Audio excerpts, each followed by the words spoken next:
Kidney के पास कहीं उसका इंस्ट्रूमेंट जो है वो किसी हार्ड चीज से टकरा जाता है। All thought left him. अब जैसे ही उसको वो समझ में आ जाता है कि हाँ बुलेट मिल गई है, सारी चीजें उसके दिमाग से निकल जाती है, बस एक फोकस रहता है उस बुलेट को निकालने पर। He felt only the purest pleasure. अब एक डॉक्टर के लिए इससे बड़ा प्लेजर या खुशी की बात क्या होगी, चलो गोली मिल गई, मतलब अब वो बुलेट निकाल कर और उस आदमी के वुंड को ठीक कर सकता है। सो उन्हें सिर्फ प्योर प्लेजर या प्योर खुशी हुई। Then now he probed with his fingers. अब उस इंस्ट्रूमेंट से बुलेट निकाल पाना ऑब्वियसली इतना ज्यादा मॉडिफाइड या अपडेटेड टेक्निकल एडवांस्ड जमाने की बात नहीं कर रहे हैं, हम पुराने जमाने की बात कर रहे हैं। तो शायद बुलेट निकालने का, और घर पे ऑपरेशन जब हो रहा था तो इतनी सारी फैसिलिटीज अवेलेबल हो पाना बहुत मुश्किल होती है। तो फिर अब उन्होंने अपने हाथों का, अपने फिंगर्स का यूज करा, बहुत ही डेलिकेटली, आराम से, एज इफ उनको ह्यूमन बॉडी के अंदर का एक एक एटम का पता हो कि कहाँ क्या चीज है। He was a very great surgeon of Japan at that time, an upcoming scientist. तो ऑब्वियसली उन्हें इतना नॉलेज तो होगा। तो जैसे बिल्कुल डेलिकेटली, बिल्कुल आहिस्ता से वो अंदर जो है वो उस बुलेट को ढूंढने लगते हैं। His old American professor of anatomy had seen to that knowledge. Ignorance of human body is the surgeon's cardinal sin, sirs. He had thundered at his classes year after year. To operate without as complete knowledge of the body as if you had made it anything less than that is murder. अब उनको अपने anatomy के professor की सिखाई हुई सीख याद आ जाती है कि ignorance of the human body surgeons cardinal sin. Human body को इग्नोर करना, मतलब ह्यूमन बॉडी की एक एक अंदर के पुर्जे की भी जानकारी नहीं होना या उसको इग्नोर करना सर्जन का सबसे बड़ा सिन है। सिन मतलब उसकी सबसे बड़ी गलती है। अगर आपको बॉडी का अंदर का एक एक हिस्सा ना पता हो, उसकी एक एक चीज की जानकारी ना हो, और पूरी नॉलेज ना होने के बाद भी अगर आप किसी बॉडी को ऑपरेट करते हो तो वो मर्डर से बढ़कर कुछ नहीं है। जब तक अंदर की एक एक चीज की नॉलेज ना हो जाए तब तक आप किसी भी बॉडी को ऑपरेट करने के लिए रेडी नहीं हो।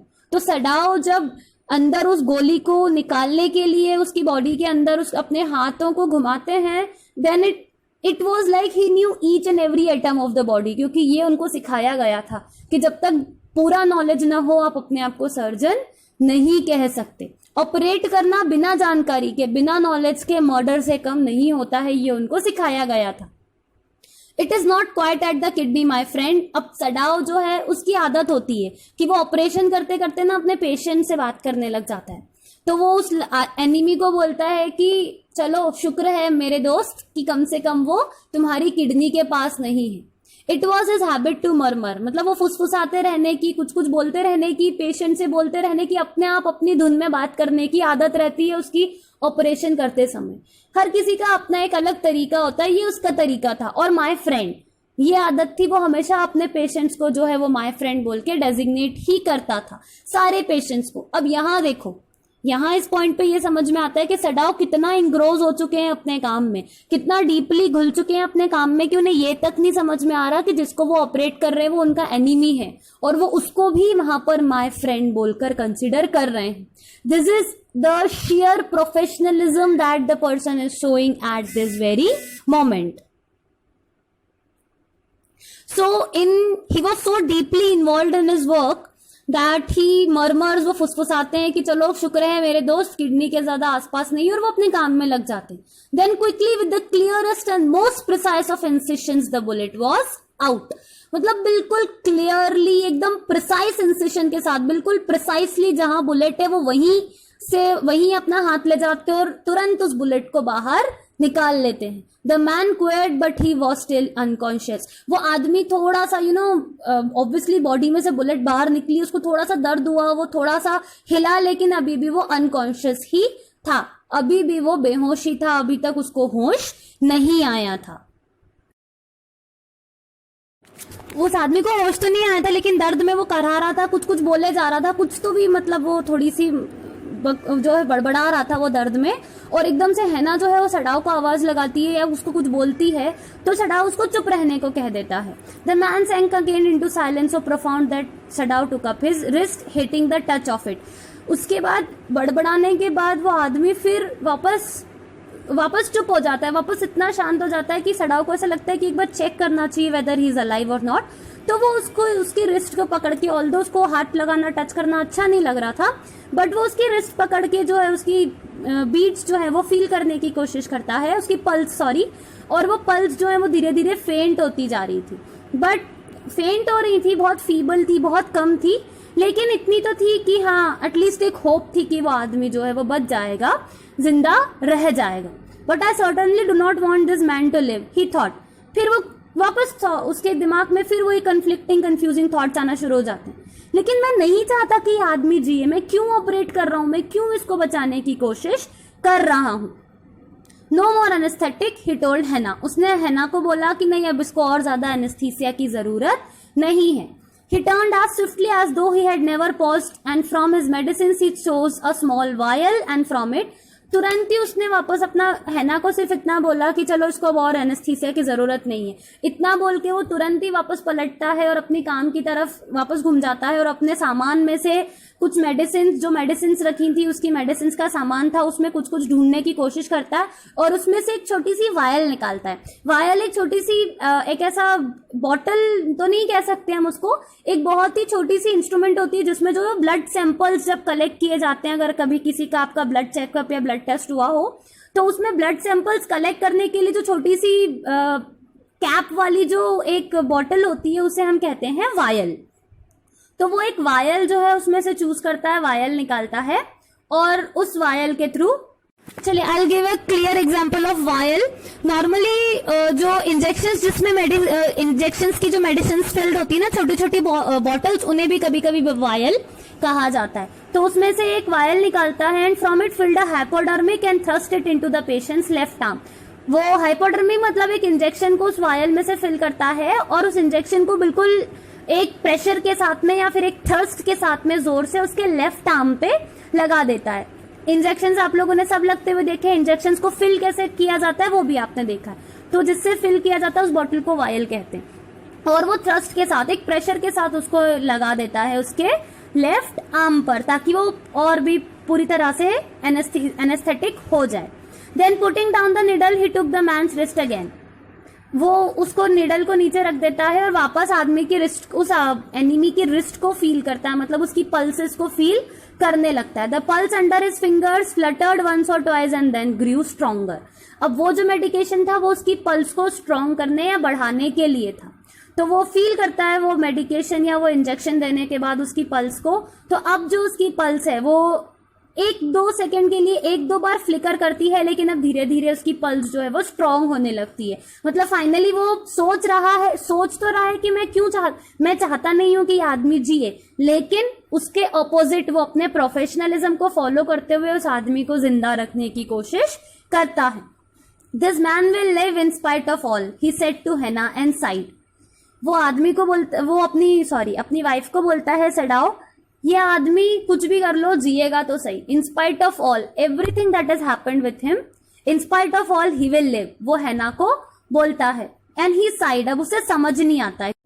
So finally students, in our last class we had studied that the Dr. Sadao had operated the enemy or the soldier, and he said that anything in spite of all everything we do, this man will live somehow. Now the young man woke so weak, his blue eyes so terrified even he perceived.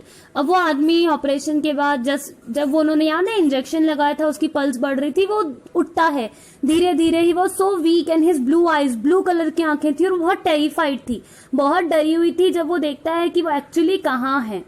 That हैना felt compelled to apologise, वो इतना डर डर के देख रहा था कि हैना को ऐसा लगा कि एक बार उसको अपोलोजाइज करना चाहिए, मतलब अपने को उसको सॉरी बोलना चाहिए कि हम तुम्हें यहाँ उठाला ऐसा किया, but she denied the thought, she herself served him, उसने खुद जो है वो उस एनिमी को खाना खिलाया, सर्व किया, जो भी न्यूट्रिशन देना चाहिए थे पोस्ट ऑपरेशन वो दिए, क्योंकि कोई भी सर्वेंट्स जो है वो उस रूम में एंटर नहीं करना चाहते थे। सर्वेंट्स ने अपने हाथ खड़े कर दिए थे कि हम इसकी कोई देखभाल नहीं करेंगे। When she came in the first time, she saw him summon his small strength to be prepared for some fearful thing. अब ऑब्वियसली उसको समझ तो आ गई थी कि मैं किसी जापानीज घर में हूं, तो वो डरेगा डेफिनेटली।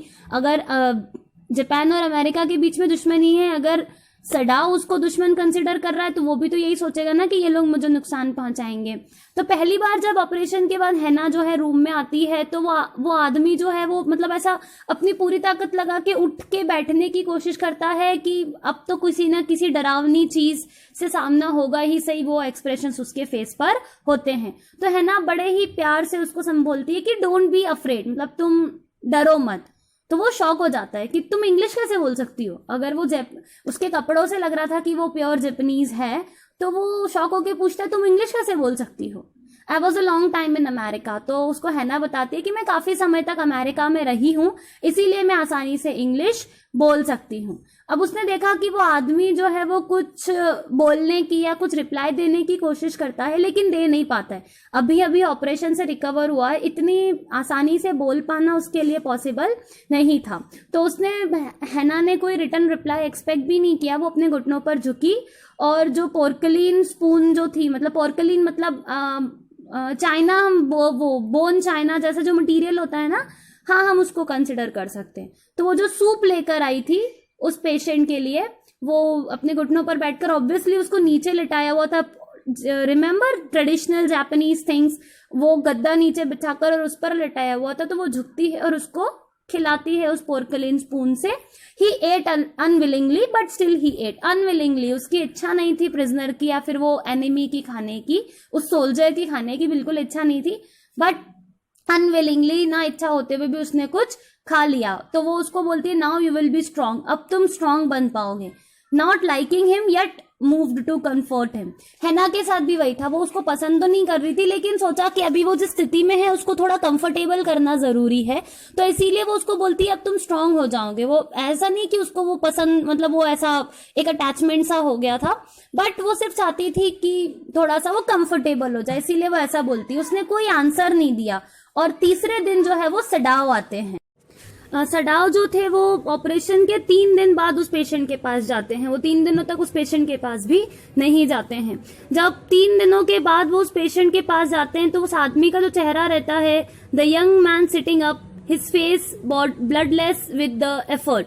अब वो जो आदमी रहता है वो बैठा हुआ रहता है और उसका चेहरा जो, मतलब वो बहुत ही कोशिश करके बैठने की कोशिश करता है। अब ऑब्वियसली उसको कमर के साइड पोर्शन में गोली लगी थी तो उसको बैठने में बहुत दिक्कत हो रही थी। So his face was bloodless with the effort. Bloodless मतलब पूरा, मतलब जी जान लगा के वो बैठने की कोशिश करता है तो उसका चेहरा जो है वो पूरा फीका पड़ जाता है। वो कमजोरी जो है वो उसके चेहरे पर दिखती है। तो जब तीसरा ही दिन, 3 ही दिन हुए थे ऑपरेशन के, और वो हिम्मत करके बैठने की कोशिश करता है और ये सडाओ एंटर होते से ही देख लेते हैं। तो वो जोर से स्ट्रिक्टली बोलते हैं lie down, do you want to die, लेटे रहो, तुम्हें मरना है क्या। और उसने वो आदमी को जेंटली, बहुत ही प्यार से लेकिन फोर्स किया और स्ट्रांगली उसको लेटा दिया वापस। और वो उसका वुंड चेक करने लगा, जो उसका जख्म था, जो घाव था, जो भरा नहीं था अभी पूरी तरह से, उसको चेक करने लगता है। तो वो बाद में सडाओ उसको थोड़ा स्ट्रांगली बोलते हैं कि तुम अपने आप को मार लोगे अगर तुम ऐसी हरकतें करोगे तो, you may kill yourself if you do this sort of thing. अगर ऐसा कुछ किया तो तुम अपने आप को मार लोगे। तो वो आदमी को समझ में नहीं आता है कि वो जापानीज, उस सोल्जर को, कि वो जापानीज आदमी क्या कर रहा है मेरे साथ। तो वो ऐसे बोलने लगता है क्या क्या कर रहे हो तुम मेरे साथ, क्या करना चाहते हो तुम मेरे साथ, क्यों कर रहे हो तुम मेरे साथ ऐसा। उसके मन में डर था ना, वो एक जापानीज फैमिली में है और वो भी ऐसे टाइम पे जब जापान और अमेरिका के बीच में भयंकर युद्ध है। तो वो ही जस्ट लुक नाउ बेयरली 17। अब अभी तक तो जब उसकी शक्ल और वो खून और वो सब था तो ऐसा लग रहा था कि 20-25 साल का कोई लड़का होगा, लेकिन अब उसकी शक्ल जब ऑपरेशन के बाद और फिर जब उसको थोड़ा व्यवस्थित हुआ तब देखा तो ऐसा लग रहा था मात्र 17-18 साल का कोई लड़का होगा। तो वो क्वेश्चनिंगली पूछता है are you going to hand me over, क्या तुम मुझे पुलिस के हवाले कर दोगे या फिर पुलिस को पकड़ा दोगे। तो एक मोमेंट के लिए तो सडाओ ने कुछ भी आंसर नहीं किया, कोई जवाब नहीं दिया उसकी बातों का। उन्होंने अपना एग्जामिनेशन, जो भी उनको चेकअप करना था वो पूरा किया और वो जिस आदमी के ऊपर वो उन्होंने जो ब्लैंकेट बिछा रखा था, क्विल्ट बिछा रखी थी, वो उसको वापस उड़ा के कवर अप करके, और फिर वो बोलता है कि मुझे खुद नहीं पता कि मैं तुम्हारे साथ क्या करूंगा। ही सेड, सडाओ उसको बोलते हैं मुझे खुद नहीं पता मैं तुम्हारे साथ क्या करूंगा। ऑफ कोर्स मुझे तुम्हें पुलिस को सौंप देना चाहिए, तुम एक POW हो, तुम एक प्रिजनर ऑफ वॉर हो। तो वो कुछ अब ऐसा होता है कि शायद जैसे ही वो बोलता है कि तुम POW हो, वैसे ही वो जो एनिमी रहता है वो कुछ बोलने की कोशिश करता है तो सडाओ उसको वहीं रोक देता कि नहीं, कुछ मत जवाब देना, मुझे कुछ नहीं सुनना, मुझे तुम्हारी कोई बात नहीं सुननी है। He put up his hand as he saw the young man was about to speak. अब वो उन्हें ऐसा समझ में आया कि वो आदमी कुछ बोलने की कोशिश कर रहा है, तो वो अपना हाथ उठा के उसको इशारे से रोक देते हैं कि तुम कुछ मत कहो, इवन अपना नाम तक मत बताओ मुझे जब तक मैं तुमसे कुछ ना पूछूं, क्योंकि वो कुछ भी नहीं सुनना चाहते थे। वो ऑलरेडी कंफ्यूज थे कि वो कर क्या रहे हैं। अगर वो आदमी उन्हें अपना नाम बताता या फिर कोई कुछ बातें बताता या अपनी कोई सिंपैथी स्टोरी सुनाता तो शायद वो उस अटैचमेंट में, उस इमोशन में फ्लो हो जाते। इसीलिए वो कहते हैं जब तक मैं तुमसे ना पूछूं तुम मुझे नाम तक नहीं बताओ अपना। They looked each other for a moment and then the young man closed his eyes and turned his face to the wall. कुछ देर के लिए एक दूसरे को उन्होंने देखा, फिर उस आदमी ने अपनी आंखें बंद करी और अपना चेहरा जो है वो दीवार की तरफ घुमा लिया और एक विस्पर में, वो थोड़ी सी फुसफुसाहट से वो बोलता है ओके, हाँ करके वो ओके करके उसकी बात को वहीं टाल देता है। His mouth a bitter line. Outside the door Hannah was waiting for Sadao. उस रूम के दरवाजे के बाहर हैना जो है वो सडाव का वेट कर रही थी और he saw at once that she was in trouble. उसने एकदम से, मतलब जैसे ही सडाव बाहर निकले तो उन्होंने देखा कि हैना के चेहरे से साफ दिख रहा था कि वो किसी परेशानी में है या कोई बात है जो उन्हें परेशान कर रही है। Sadao, Yumi tells me the servants feel they cannot stay if we hide this man here any more.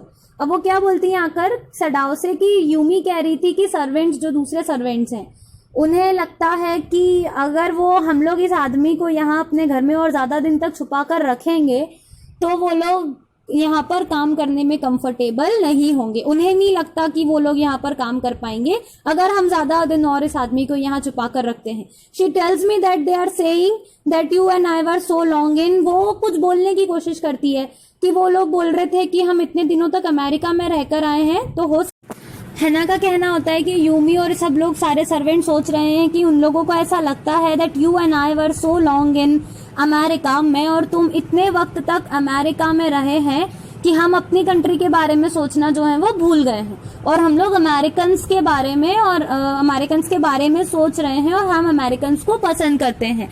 ये थॉट जो है हमारे घर के नौकरों के माइंड में अब आने लगा है। तो सडाव एकदम हार्शली, बड़ा स्ट्रिक्ट होके बोलता है ये सही नहीं है, अमेरिकन्स हमारे एनिमीज हैं और हमेशा रहेंगे, लेकिन मुझे इस बात की ट्रेनिंग दी गई है कि अपने सामने एक मरते हुए इंसान को मैं ऐसे ही ना छोड़ दूं। मुझे इस बात की ट्रेनिंग मिली है, ये मेरा प्रोफेशनल एटिकेट्स हैं कि ये मेरे प्रोफेशनल एटिकेट्स हैं कि मुझे इस बात की ट्रेनिंग मिली है कि जब मेरे सामने अगर कोई मरता हुआ आदमी मुझे दिख रहा है तो मैं उसको छोड़कर नहीं जा सकता, इसमें मैं कुछ नहीं कर सकता, ये मेरा काम है, मुझे करना ही है ये। Servants can not understand that, वो बोलती है, लेकिन सर्वेंट्स को ये चीज कौन समझाए, वो लोग नहीं समझ सकते। तो वो कहता है हाँ ये बात तो है, वो नहीं समझ सकते। Neither seemed able to say more and somehow the household dragged on. The servants grew more watchful, their courtesy was as careful as ever, but their eyes were cold upon the pair to whom they were hired. उन दोनों ने कुछ नहीं बोला और ठीक है, जो काम था जैसा था चल रहा था। अब सर्वेंट्स जो थे वो और ज्यादा हर चीज का ध्यान रखने लगे थे। उनकी कर्टसी, मतलब वो जो अपने मालिक के प्रति जो उनकी मतलब सेवा करने का, जो उनका काम करने का उनका जो भाव था, वो हमेशा ही ऐसा वो काम वो वैसे ही करते रहे उनका, लेकिन बस अब उनकी आंखों में अपने there was a coldness in their eyes. उनके मास्टर्स जिनके लिए वो हायर हुए हैं, जिनके लिए वो काम कर रहे हैं, उन मास्टर्स के टुवर्ड्स एक सर्टेन कोल्डनेस, एक बिटरनेस सी आ गई थी जो उनकी आंखों से साफ साफ दिखाई दे रही थी। It is clear what our master ought to do, the old gardener said one morning. वो जो ओल्ड गार्डनर थे वो एक दिन सुबह कहते हैं कि हमें साफ साफ दिख रहा है कि हमारे मास्टर को क्या करना चाहिए, तो फिर वो उस काम को क्यों नहीं कर रहे हैं और जो वो कर रहे हैं वो गलत है। He had worked with the flowers all his life and had been a specialist too in moss. For Sadao's father, he had made one of the finest moss gardens in Japan, sweeping the bright green carpet constantly so that not a leaf or a pine needle marred the velvet of its surface. अब इस बात को यहाँ mention करने की जरूरत इसीलिए थी because this shows that the gardener was so old in that, such an old servant of that house, that he used to work during the times when Sadao's father was alive too. वो तब से काम कर रहा था जब से सडाव के फादर जिंदा थे, वो तब से काम कर रहा था। और even he was a specialist in flowers और मॉस मतलब वो जो ग्रीन कारपेट, जो ग्रीन फ्लोरिंग, घास जो होती है ना फ्लोरिंग वाली, उसमें मतलब उसने अपने मास्टर के लिए जापान का सबसे बेस्ट मॉस गार्डन बनाया था। वो जो ग्रीन कारपेट, जो ग्रीन फ्लोरिंग थी, वो जो घास की फ्लोरिंग उसने बनाई थी, वो इतनी क्लीन रखता था, मतलब वो इतना डेडिकेटेड था और वो इतने पुराने समय से उस घर में काम कर रहा था। My old master son knows very well what he ought to do, he now said, pinching a bud from a bush as he spoke. When the man was so nearly death, why did he not let him bleed? अब वो अभी तक तो बोल रहा था कि it is clear our master और what our master ought to do. अभी तक वो आर मास्टर बोल रहा था सडाओ को। अब वो क्या बोलता है, मेरे पुराने मास्टर के, मेरे पुराने मालिक के बेटे को पता है ढंग से कि उन्हें क्या करना चाहिए। अब उनका टोन चेंज हो जाता है, अब वो मेरे मालिक से मेरे मालिक के बेटे पर आ जाता है और वो कहते हैं कि उन्हें पता है कि क्या सही है और क्या गलत है, और वो अपना गार्डनिंग का काम भी है जो कर रहे थे। और वो कहते हैं जब आदमी वो बिल्कुल मौत के, डेथ के इतने करीब था, तो उसको बिल्कुल ऐसे ही ब्लीड होने के लिए क्यों नहीं छोड़ दिया, उसे बचाया ही क्यों। That young master is so proud of his skill to save life that he saves any life, the cook said contemptuously.